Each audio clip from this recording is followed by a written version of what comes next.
Ciao a tutti ragazzi e benvenuti a questo nuovo tutorial de I soldi spicci. Sigla! E avete ascoltato la sigla di merda dei tutorial? Oggi vi insegnerò come far scendere subito da casa la vostra fidanzata.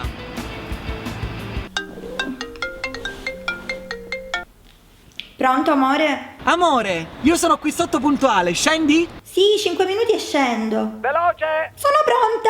Ok. Non è vero! Ed è quando passano i primi 5 minuti e lei non scende. E anche quando passa la prima mezz'ora e lei non scende, che noi tutti ci facciamo sempre la stessa domanda.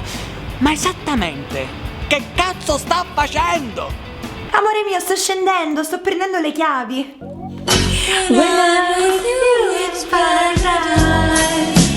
Amore, un attimo, mi sto mettendo le scarpe.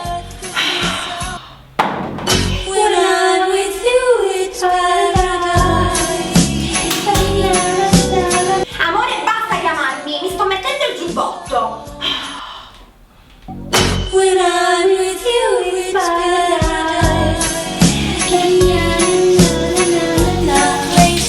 Mamma, dove sono gli oli essenziali per i miei lunghi bagni caldi? Ma se c'è una cosa che mi fa imbestialire è quando la mia fidanzata mi dice amore, prendo l'ascensore e scendo. E passano 3 ore e lei abita soltanto al primo piano. Io voglio sapere che cosa sta facendo.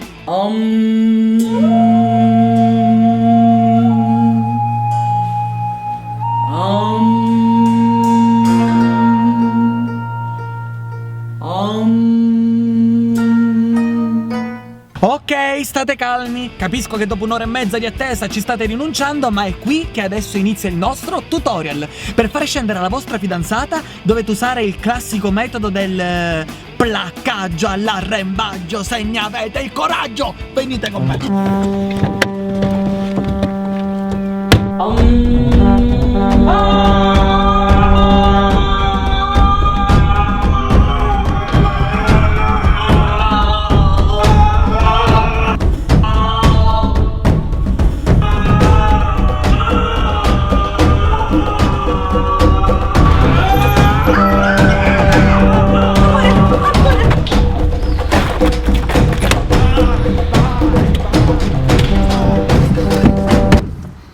Amore, già sei qua? Ma complimenti per la puntualità! Te l'avevo detto, 5 minuti.